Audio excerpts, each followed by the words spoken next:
From Fox 8 Sports, this is the Overtime Podcast.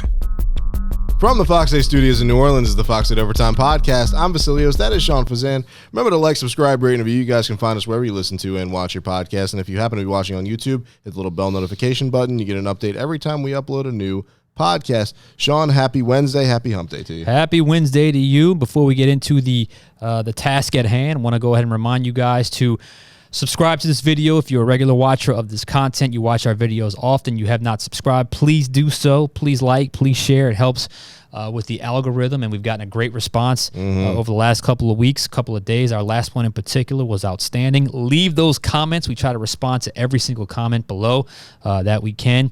We want to hear your thoughts on our podcast. It's an interactive sort of thing.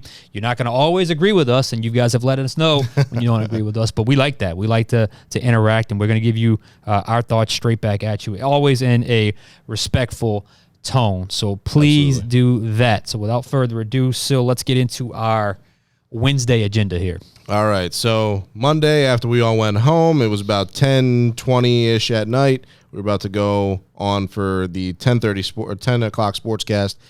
Chris Olave was arrested for speeding, reckless endangerment, reckless use of a vehicle, I think it was, and it was 35 miles an hour over the speed limit in Kenner. Not a great look for the young wide receiver, but what's going on with Chris Olave? Well, first off, a rough stretch for Chris Olave, for the rookie wide receiver. A very rough stretch for Chris Olave. You saw what happened in the game, and then to come back, to be back in the city, and then to get popped for doing something he shouldn't have done. Rough stretch for Chris Olave. Let's just get this out of the way right now. 100% his fault. 100% should not have done it. 100%.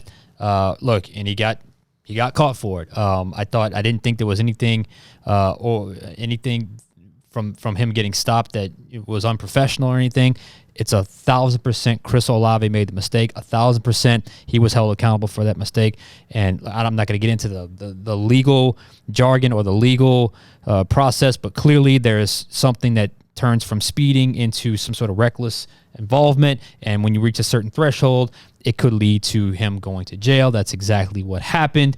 And he was held accountable for a mistake he should not have made. This is 100% on Chris Olave. So with that, he needs to own it and be done with it. And I'm sure it was embarrassing for him. I'm sure it was not something that he wanted to have to go through. But nonetheless, he went through it. He made the mistake, and now he owns it, and now he moves on and hopefully becomes a better person or just learns from this mistake. That's what it was. That's what Dennis Allen said it was. Dennis Allen was pretty straightforward when we asked him about him today in this conference call, that he didn't like hammer him. He just basically said, we talked to him. He acknowledges his mistake. He knows it was a mistake. You just got to slow down. It's true. It's true, because, when you're in a 35 mile an hour speed zone and you're going 70, there are safety issues that can be involved, and thank God nothing else happened, and hopefully he learns that lesson.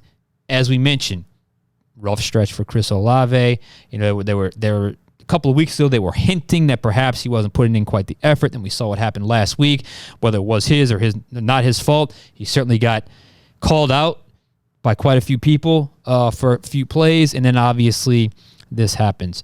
Hopefully now this refocuses him, resettles him, and just gets him back into what he's good at, which is he is a really, really, really good wide receiver for the New Orleans Saints. And I honed in on him in the little bit of time we were able to see practice today, because I wanted to see how he was. Because sometimes when a guy's in a funk or a guy is embarrassed or a guy is going through something, you can kind of see it in their body language. But it looked like he had pretty good body language today, good energy, working with the wide receivers, high-fiving with the quarterbacks. So it certainly felt like Chris Olave had the right mindset today. And this is the thing that gets him into that mindset. Then let this be a blessing, not a blemish on your record, so to speak. So, but again, 100% on him.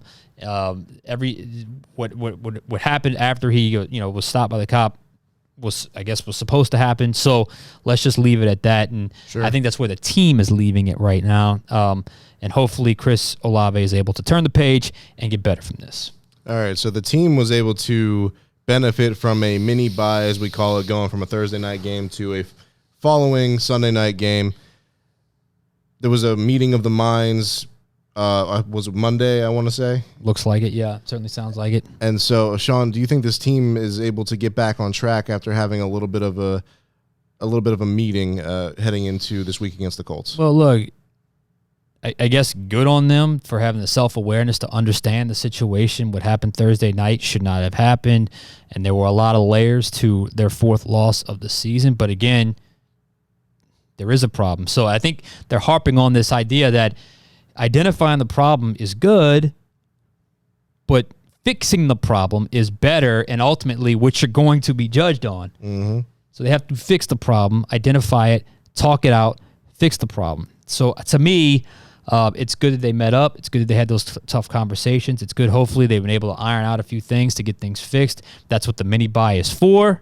You have a few extra days, and hopefully now they iron things out. I know the last couple seasons after that Thursday game, there were a couple of years where they went from Thursday to Thursday, but the Thursday game that came off of a short week, so the following game where you have the mini-bye, they've done pretty well in that game. So we'll see if that holds suit here this week in Indianapolis. They're at a crossroads right now. I mean, you've got to pick this thing back up. You got to figure out a way to turn this thing around. The good thing is, and we've harped on this, you've got the schedule and, more importantly, the division playing in your favor. So regardless of the issues, and there have been many, they still have everything they want in front of them right now. And I think that's probably what the vibe I got from how they left that meeting or talk or conversations or multiple conversations, whatever the case may be.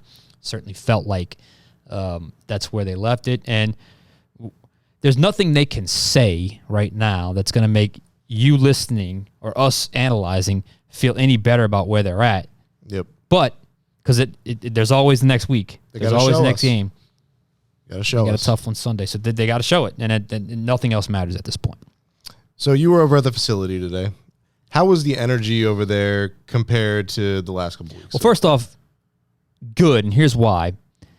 We've been harping on this Jacksonville game for a long time. The mini-bye does that, but I feel like we have really been dissecting this Jacksonville game. Probably longer shelf life. Probably longer than we normally would. And matter of fact, I know longer than we normally would from a Sunday to Sunday game or a Sunday to Monday game or a Monday to Sunday game. Again, that's the downside of the quote-unquote mini-bye early game. You kind of go through the cycle, and then I just felt like, there were a couple things that happened that don't normally happen. We talked about it in the last pod with the JT O'Sullivan thing. That became an even bigger storyline, which made us analyze the game even more. So I think it was good to get back into a work week for them, and you can kind of sense that a little bit. Body language seemed good. Derek Carr, once again brought up the fact that he was too emotional. He was frustrated. He's got to be better in terms of communicating what he wants and handling those types of situations. Drew Brees used to always be, you would never know if they were up by 30 or down by 30 based on his body language. That's probably what Derek Carr has to get back to. And the good thing is, it certainly seemed like he said he FaceTimed with Chris Olave.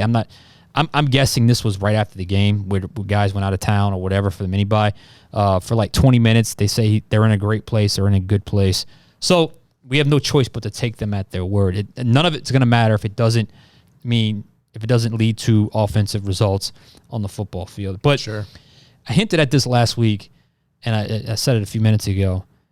There is a little bit of it, and this is something that the outside world probably doesn't even care about, but sometimes we can kind of get the feeling based off the chatter around the team that there's bad vibes or bad energy or just a tense atmosphere within the organization, and I haven't picked up on that. And I think there's a little bit of a therapeutic way of getting back to work that kind of irons those things out because you just get back into the flow and back to the work week. So sure. I'm always somewhat, I'm not surprised, but I'm always somewhat curious about the stark contrast of what's being talked about the team on the outside, and then when I actually see them together and they're high-five and they're running to the next thing, they're running, go from drill to drill, period to period, and it all seems just like a regular Wednesday.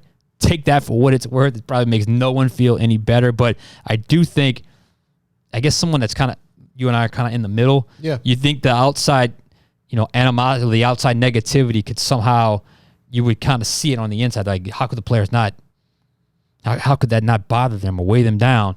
Well, it just doesn't. They're able to compartmentalize, and really the only thing that truly matters is how they play on Sundays and at practice. Any last thoughts as we head into this week against the Colts? Obviously, we're going to talk more about this on Friday, but any midweek thoughts heading in? They're going up. We got to shift. We got to get off of the bad vibe and the Jacksonville loss. And at some point, we got to get to Indianapolis. And I did that today because, there was such great stuff in the Q&A, the back and forth with Derek Carr and, no huddle and emotions and too emotional and Chris Olave and, where are they at after 7 games, this, that, mini buy, all that stuff.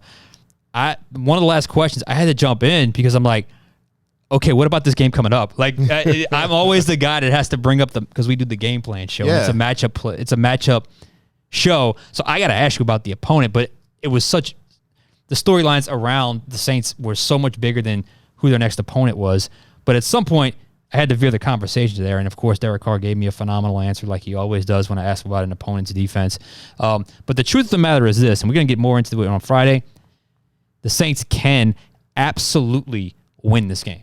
They can, despite how much turmoil you may think or perceive them to have right now, they can absolutely win this game in Indianapolis, a team they've played quite well against in years. What was it, Sil? It was the last 4 matchups they have outscored, and they've got won. Super Bowl 44. They've beaten the Colts Beat four the Colts straight times. last 4 straight times, dating back to the Super Bowl, and then outscored them 154-52. So there you go. So as bad as it felt, you got another one coming up. And if they get that win and get to 4-4, who knows where they might be by the time Sunday night rolls around? Because there's a Thursday game with Tampa Bay. I'm not sure who Atlanta plays, but you never know what could happen. So that's where we leave you on this Wednesday. So it still kind of remains let's wait and see because it's really all we can do at this point. Keep that comment section popping. Keep hitting that subscribe button. And we'll be back with another episode on Friday. For Sean Fazende, I'm Vasilios. We'll catch you guys next time.